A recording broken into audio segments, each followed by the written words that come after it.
welcome to the Alumni House podcast. My name is Matt. I'm the Quacker. Quacker, it is Monday evening, November the 24th. How you doing? Doing good. I had a busy weekend, so it's kind of nice to have a normal work day. Yeah, we've got Thanksgiving coming up. The long-awaited first installment of Stranger Things final season comes out in 2 days. For those of us who've been watching it since 2016, it's about time. So it's going to be a fun week. Dallas got a big win in the NFL. I only say that because of Thanksgiving. It reminds me of the Cowboys. The Lane Kiffin saga continues to be really weird, and no definitive direction. Really depends on the message board you read that day. So with that, we are going to fly through these because this is an abbreviated week, so my schedule is really messed up. So if you'll go ahead and hit us with the news and notes, we will get started. All right, so ESPN and the college football playoffs have agreed to move the deadline to determine if there will be any format changes to the playoffs for 2026 and beyond to January 23rd, 2026. That broke earlier today. Georgia has dismissed backup offensive lineman Nair Daniels after he was arrested on Sunday for driving more than 150 miles per hour while attempting to flee police in Commerce, Georgia. And he wasn't driving like a Lamborghini. This was a BMW from what I was reading, but still, I think it was hauling. Penn State QB Drew Aller is making a full recovery and is eyeing the NFL pre-draft process for his next moves. So be good to see him recovered and moving on to the next phase of his career. In a bit of a weird story, but sad. Two UAB players were stabbed by a teammate before their game on Saturday. This took place on campus at the football operations building. The players have been released from the hospital, and their teammate who stabbed them has been charged with attempted murder and assault. And then finally, Cal has fired head coach Justin Wilcox. I did not realize until I was reading that story just a few weeks ago, Matt, that Riverboat Ron Rivera, is the general manager for Cal football. Yeah, I didn't know that either. I still am having to get used to college teams having GMs. So. Right, yeah. So, yeah. All right. Anything else? That's it. That's all the news and notes for this week. All right. Well, we won't have a huge conversation about it because, like I said in the open, we are in a rush. However, Georgia's got to get a handle on this. The traffic violations are out of control. People have died in one or two of these incidences. Now, in the case of Jalen Carter, he was already technically gone. I mean, he was still in Georgia when that happened, but he played his last game. But this has got to get under control. I mean, it's unbelievable. So I don't know what the answer is, and I don't know why they're all traffic violations. But yeah. So anyway, just my thoughts on that. So starting as we always do, we will start in Conference USA. Missouri State went to Kennesaw State, put up a fight, but lost the game ultimately 41-35. And by the way, Quacker, before you give your thoughts, neither one of us did well this week. I went, so you went 5-5, and I went 3-7. So now the reason you went 5-5 and I went 3-7 is because you picked one of the games you picked was Kennesaw State to beat Missouri State, and I missed that one. So I must have not wrote down a couple games because I had myself at 5-3. But yeah, this is. I thought this was gonna be a good game, and it turned out to be a good one. Kennesaw State just a little bit better than Missouri State this particular game, and by virtue of the next game we're going to talk about, they kind of put themselves right there in the driver's seat for the conference. I believe they're tied with Jacksonville State, sitting at 6-1, atop the conference. And Western Kentucky's also at 6-1. So they're right there in that conversation, and they have the head-to-head over Jacksonville State. No, Jacksonville State's got it over them. So it looks like it's going to come down to this final week of the season to see who's going to play for the championship here in Conference USA, which to me it makes it kind of like the best style of football is when you get to the final week and there's a lot to play for. Because a lot of times you get to the end of the regular season, your team has already wrapped up. Like they can't improve, or they're going for the bowl game, or you're just trying to get through the rest of the season. But when you're playing for a spot in the championship, it makes it, as a fan, you're nervous. You're like, oh, well, I really want us to win. But as a player, it's got to amp you up, knowing that if you win this game, you're most likely going to the championship game. So, yeah, for sure. And that I agree with you. I do think that's the best formula for exciting and compelling football. So, speaking of the aforementioned Jacksonville State, they went to FIU and lost 27-21 in this game. Another decent game, and another game that you picked that I picked incorrect. I didn't have that one, but this was one where Jacksonville State was leading, 14-7 in the second quarter. In the third quarter, FIU came out, tied it up, and then they retook the lead, and then they just quit scoring. And FIU was like, "All right, we're not done." And they put up 20 points in the second half, whereas the Gamecocks were only able to manage that one touchdown early in the about midway through the third quarter. Yeah. So this one I'm actually kind of surprised about. The way Jacksonville State's been playing, I really thought that because they're playing for like I say, they win this one, they're locked up their spot in the championship game. Yeah. And to lose to a team. Well, I've got it written down that you picked FIU to win this game. So I don't even have that in my picks for this week. So yeah. I don't know. But it's a win for you, so I would take it.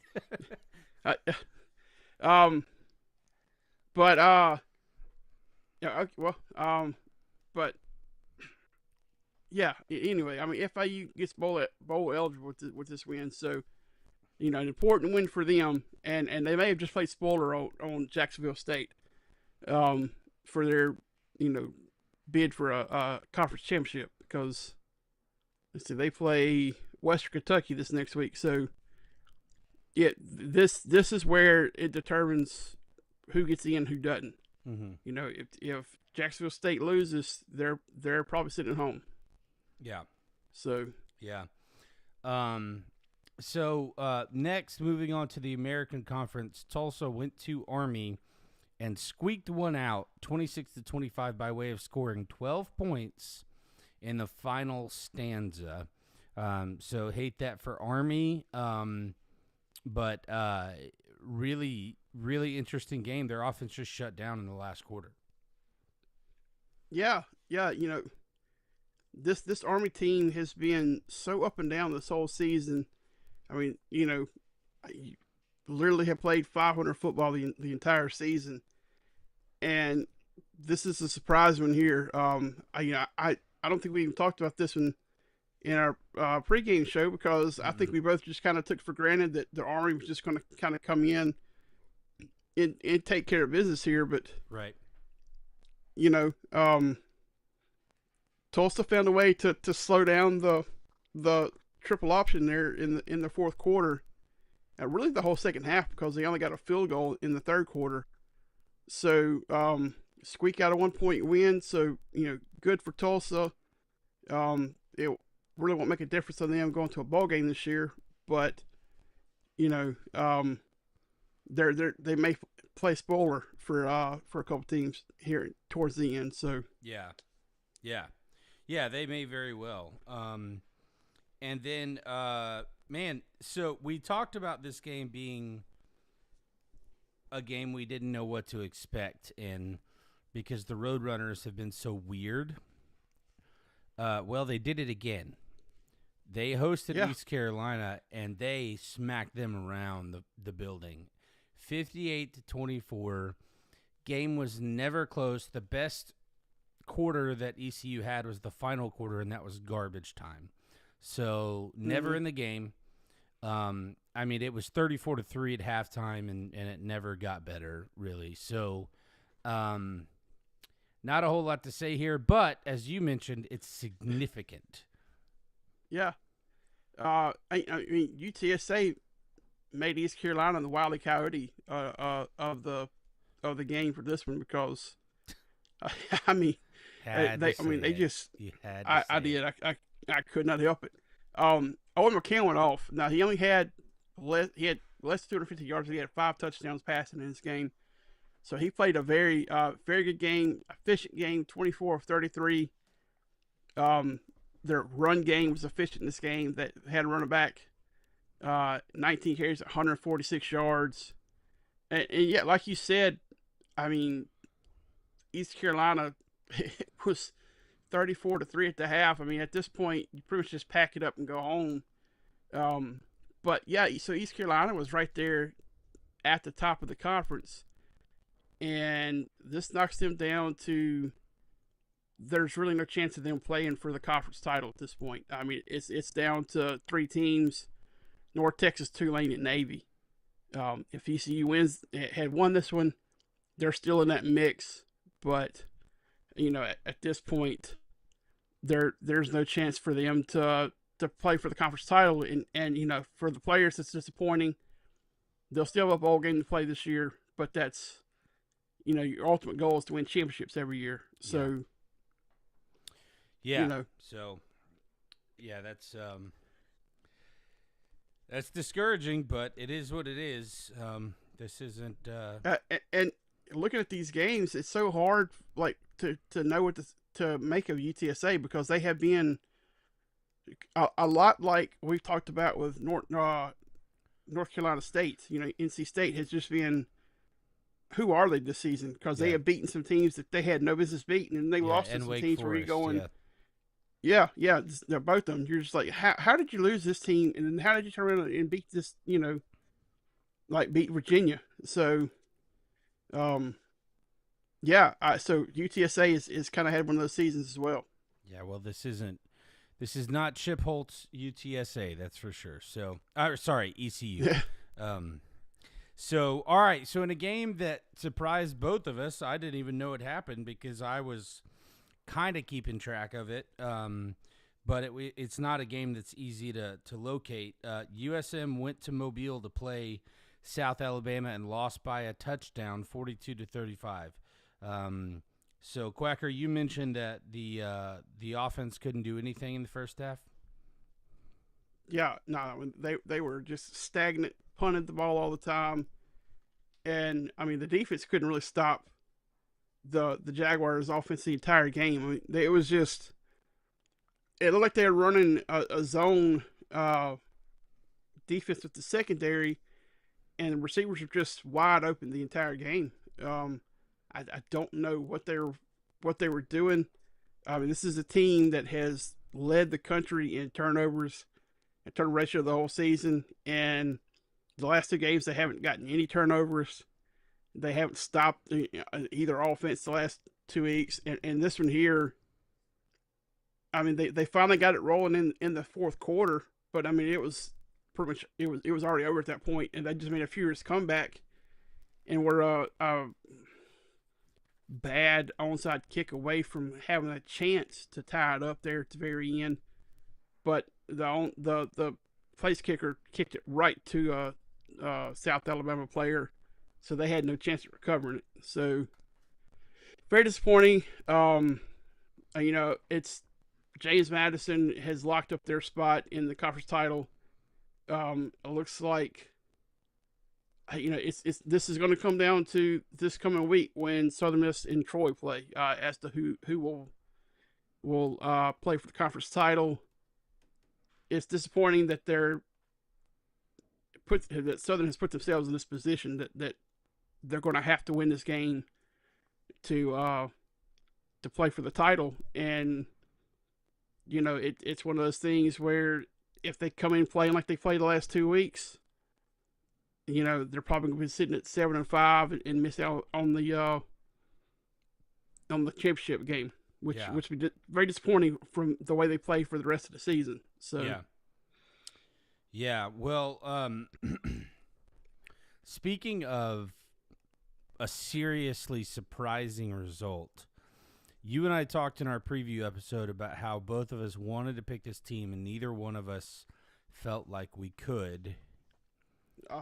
Because they were on the road. And, of course, I'm talking about the ACC matchup, Pitt versus number 16 Georgia Tech.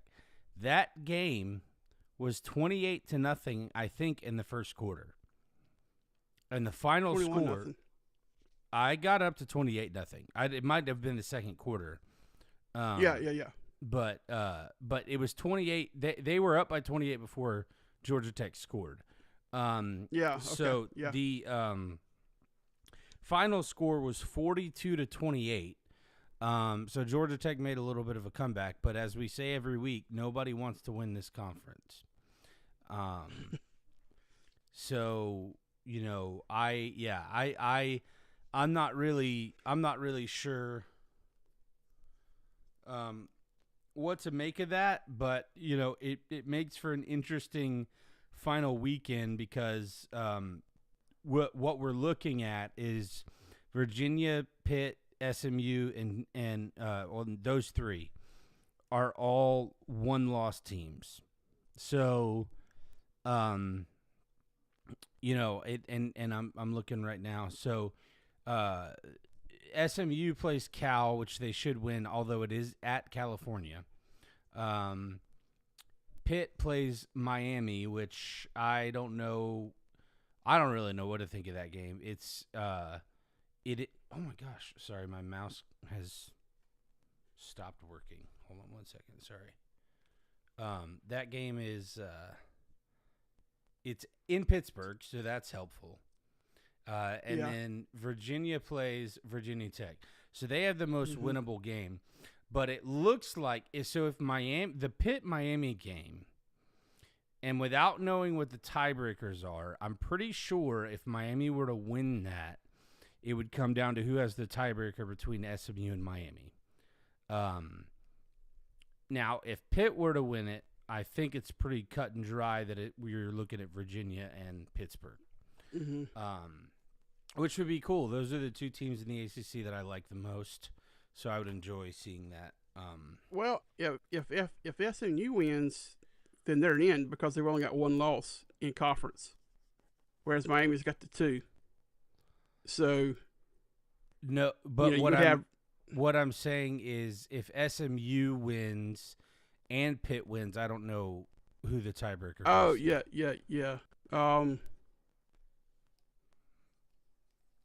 I guess common opponent. Well, they would have both beat Miami. So, yeah, I don't know in a situation because they both have the same record too. I don't know how far down you have to go on that, because we talked about it the other day, what their what all the scenarios and stuff were that you had to go through, and it was quite a list. But yeah, this is going to be an interesting final week in the ACC for sure. Now, Sure is. what happens with Georgia Tech losing that game is they have all but ensured that you won't get two ACC teams in the playoff this year. I guess there's a scenario. You could. I mean, because you still have Miami and Georgia Tech both are 9-2. Yeah. So let's say Georgia Tech beats Georgia. I mean, Georgia Tech is essentially out of the ACC championship conversation. Yeah. If they beat Georgia to get to 10-2, and they played them close last year. Yeah. I mean, it went to like a million overtimes. Yeah. Then I think you could have the ACC champion in Georgia Tech. So I think you're right that it looks very unlikely, but I think that if they beat Georgia, I think they've played themselves in. Yeah, that is a possibility there. Yeah. And I would love that because that would, that could play Georgia out. They would have to lose the SEC championship game too because they're basically in. They're not officially in because I was looking at the breakdown the other day, and there is a scenario where Ole Miss gets in over Georgia, but it's not like a Georgia loses, Ole Miss wins. There's a couple of different things that have to happen. Right. But if that were to happen and Georgia were to lose, I think Georgia's probably out. At least you would hope. Their schedule hasn't been that hard, and they haven't looked dominant, against very many teams. So, all right. So, moving on to number 22 Mizzou at number 8 Oklahoma. You and I were pretty much in unison on this, that we felt like this is the kind of game it would be. Oklahoma would. Now, I think, was this the game I think you said might be a shootout? I thought it was going to be a little lower scoring, not this low scoring. But it was, I think it ultimately ended up the way both of us expected it to. With, Oklahoma was just a step ahead of them the whole game. Not a whole lot of drama to it. It obviously removed any lingering hope of Missouri having some miraculous finish to their season. They were at the time they were 7-3, so it's not like they had they were 7-4. So they were essentially out of anything that really mattered, but now they definitely are. So no, they are 7-4 now. Sorry. Yeah, they were 7-3. So they had like an outside chance of something crazy happening. Well, that's gone. So sorry, what I was looking at was a little misleading. I couldn't tell if that was last week's records or not. And then a game I honestly didn't even pay attention to because I felt like it was going to be a blowout. And you actually told me about this when we were prepping for the show, because it was one of those that I just didn't even pay attention to. But Western Kentucky went to LSU and lost 13-10. So I didn't get to watch any of this game. Did you watch any of it? Yeah, I watched the whole thing, and I mean, this is just for everybody who's been dogging on Nuss the whole season. This is just another case of it's not really been Nuss. I mean, there's been a lot of factors around it. The offensive line has not been good. Michael Van Buren, and there's a funny thing that happened at one point in this game. The announcer, you had Jordan Rogers and whoever the announcer is with him. I forget the guy's name, but he accidentally called him Martin Van Buren, who was a former president. And that went on for almost 2 quarters. It was it was really funny.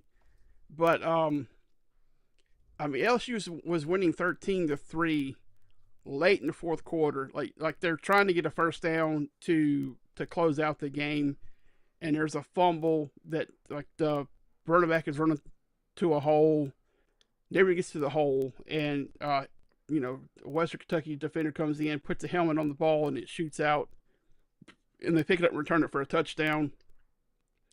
Then LSU had to go out and recover an onside kick, which they did with no problems. But it was just one of those things where they just the offensive line problems again stopped them from having any momentum in the game. They couldn't run the ball very well.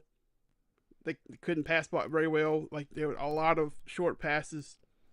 Is how he got 200 yards passing in this game, but it was just a bad played game for LSU, and it was just if you're a Tiger fan, you're just lucky you got out with the win in this one.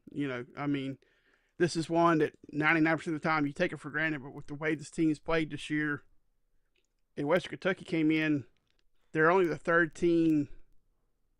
I don't remember if it's ever or just in the last 20. I think it's ever to have come in third non-conference team to have come in with 8+ wins.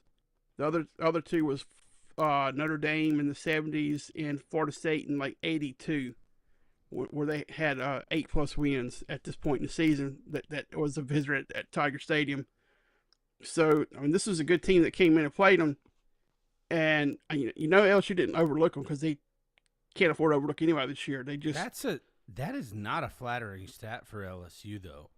It's not that they've only had 2 teams with 8 or greater wins in the final 2 weeks of the season in Baton Rouge since, what'd you say? Yeah. The 80s? Well, since ever, because dude, that is not flattering at all. What? Not non-conference.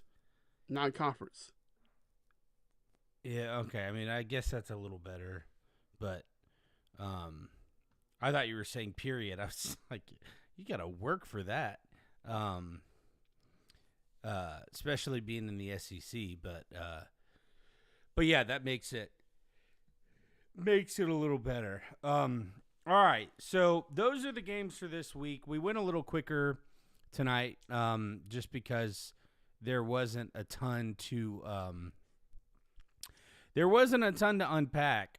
Quacker's gonna be running the show for the rest of the week. It's possible that I will be in for Southbound, but other than that, it'll be Quacker.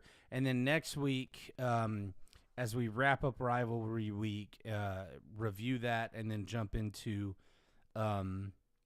Conference Championship Week, we'll be on a relatively normal schedule again. So, any final thoughts?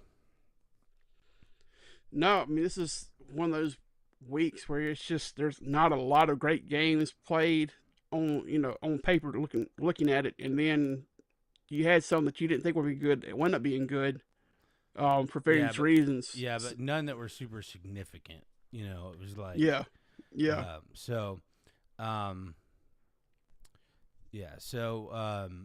Gosh, sorry, I'm watching the Niners Panthers game, and I've barely been watching because we've been on the podcast, and I think I just saw my 4th interception of this game.